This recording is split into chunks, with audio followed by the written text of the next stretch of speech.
Fala pessoal, no vídeo de hoje vamos falar sobre rebalanceamento da carteira de investimento, onde falarei sobre uma das formas de se rebalancear a carteira de investimento, ficando atento a alguns detalhes importantes a serem levados em consideração antes de realizar esse rebalanceamento de fato da carteira de investimento, definindo alguns pontos importantes com você por meio de exemplos e situações possíveis que podem acontecer no cenário financeiro. Então, se liga no vídeo!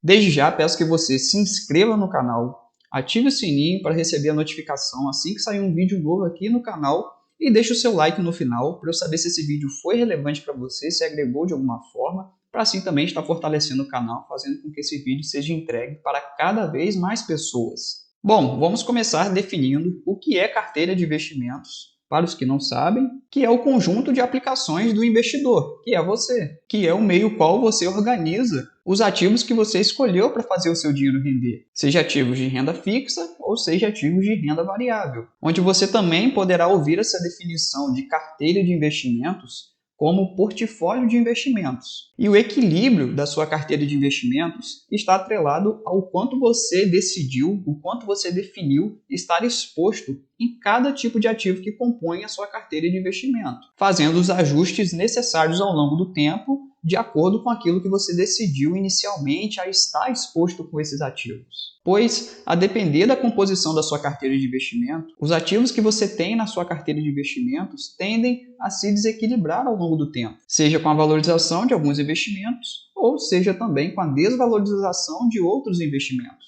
Vou exemplificar para ficar mais fácil de compreender. Vamos supor que você decidiu investir 50% do seu capital em ativos de renda fixa e outros 50% em ativos de renda variável. Logo, essas foram as porcentagens que você pré-determinou na sua carteira de investimentos. Contudo, caso essa porcentagem, essa proporção se altere muito, você poderá corrigi-la, pensando até mesmo no seguinte exemplo. Imagine que em 6 meses, após você ter investido em ativos ali de renda variável, seja fundos de investimentos, fundos imobiliários, ações, esses ativos se valorizaram na sua carteira, chegando ali a 70% da sua carteira de investimentos. Logo, a porcentagem dos ativos de renda fixa da sua carteira de investimentos vai para 30%, fugindo do que você planejou inicialmente, de deixar 50-50. E nessa condição, poderá acontecer 3 tipos de situações que estarão ligadas diretamente às suas escolhas, às suas decisões. A primeira situação: os ativos de renda variável se valorizaram muito na sua carteira e você quer manter nessas proporções, ali de 70%, conforme o exemplo citado. Só que é o seguinte, entenda que da mesma forma que esses ativos se valorizaram, eles também podem se desvalorizar. E é bem provável que você não vai ter estômago, que é ter psicológico, para suportar essas oscilações que essas proporções novas tomadas na sua carteira de investimento vai sofrer, já que você pré-estabeleceu uma proporção, uma porcentagem menor para estar exposto a esses ativos. Logo, na primeira oscilação mais brusca de desvalorização desses ativos, você vai ter o comportamento entender, vender esses ativos, o que vai um pouco contra a filosofia de manter bons ativos por longos períodos, focando no longo prazo. A segunda situação é que na ideia de rebalanceamento da carteira de investimento, como os ativos de renda variável se valorizaram, talvez você pensará em vendê-los para retomar as proporções iniciais que você pré-determinou na sua carteira de investimento, podendo até fazer sentido, mas também aqui acaba indo um pouco contra a filosofia de manter bons ativos na carteira por longos períodos, focando no longo prazo. E a terceira situação acaba sendo a pergunta: então, que raios eu devo fazer? Não é uma regra, mas o que vai de encontro a manter bons ativos na carteira por longos períodos, focando no longo prazo, é você rebalancear a carteira de investimentos, comprando um pouco mais dos ativos que se desvalorizaram, que perderam ali as proporções na sua carteira de investimentos. Onde nesse exemplo citado, você estaria comprando um pouco mais dos ativos de renda fixa, já que ele está em proporções menores na sua carteira de investimento, trazendo a carteira de investimentos ao equilíbrio que você planejou inicialmente. Só que existem 4 considerações a serem feitas. A primeira consideração é que, assim como foi no exemplo, onde os ativos de renda variável se valorizaram, o contrário também pode acontecer. Ou seja, os ativos de renda variável podem se desvalorizar e tomar proporções menores na sua carteira. Claro, conforme o que você predeterminou está exposto a essa classe de ativo de renda variável. E como você escolherá bons ativos que eu sei,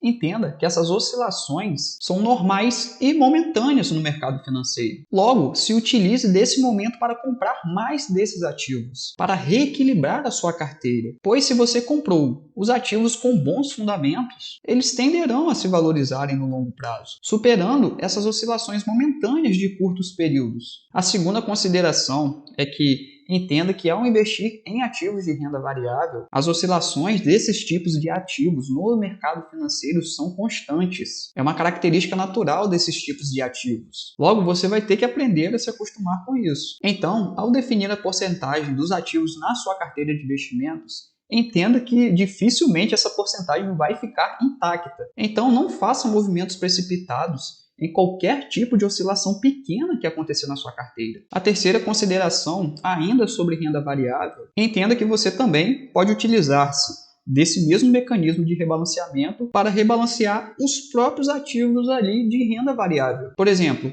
dentro dos 50% que você definiu colocar em ativos de renda variável, vamos supor que 25% você definiu para ações, 15% para fundos imobiliários e 10% para fundos multimercados. E continuando o exemplo, vamos dizer aí que as ações que você comprou se desvalorizaram, mas que os fundos imobiliários e os fundos multimercados manteram ali as mesmas proporções do que você investiu, do que você aportou, e que as proporções deles não variaram. Então, pelo que você predeterminou, você terá que fazer mais aportes em ações. E entenda que você pode utilizar o mesmo princípio para reequilibrar determinados ativos, como por exemplo as próprias ações, onde imaginemos que você comprou 5 ações e que você predeterminou estar exposto ali em porcentagens definidas para cada uma dessas ações. E conforme as mesmas vão oscilando, você utilizará o mesmo princípio para reequilibrá-las, fazendo com que elas fiquem de forma proporcional na sua carteira de investimentos ao que você predeterminou. E a quarta consideração, e acredito ser a mais importante, é que foi perceptível que o rebalanceamento da carteira de investimento ocorre mais por conta dos ativos de renda variável, até porque a renda fixa não altera muito o seu preço, os seus rendimentos, que já são pré-estabelecidos no momento em que você investe, no momento em que você compra um determinado título. Só que nesse conceito de rebalanceamento da carteira, conforme citei agora, você deve se atentar para os motivos ao qual esses determinados ativos se desvalorizaram. Pois, no exemplo de ações, se a desvalorização está atrelada a algum motivo próprio da empresa e não nas oscilações naturais do mercado, você pode incorrer no risco de estar investindo premiando a ação errada, a empresa errada na sua carteira, já que essa empresa, essa ação caiu ali, perdeu posição na sua carteira de investimento. Então, entenda bem as circunstâncias, os motivos e os fundamentos que estão movendo os preços dessas ações, assim também como todos os ativos ali de renda variável, antes de tomar essa decisão de fazer o rebalanceamento da carteira. Então é isso, pessoal. Deixe nos comentários se vocês utilizam metodologias parecidas ou se utilizam uma metodologia diferente. Compartilhem nos comentários, vamos trocar uma ideia bacana. E deixe o seu like para eu saber se esse vídeo foi relevante, se agregou de alguma forma para você. E me siga aí em todas as redes sociais, é só colocar Nicolas Riscado que você vai me encontrar em qualquer rede social. Mas todos os links estão na descrição do vídeo. É só clicar aí e me seguir lá. Então, muito obrigado por você ter assistido o vídeo até aqui. Um forte abraço e até o próximo vídeo.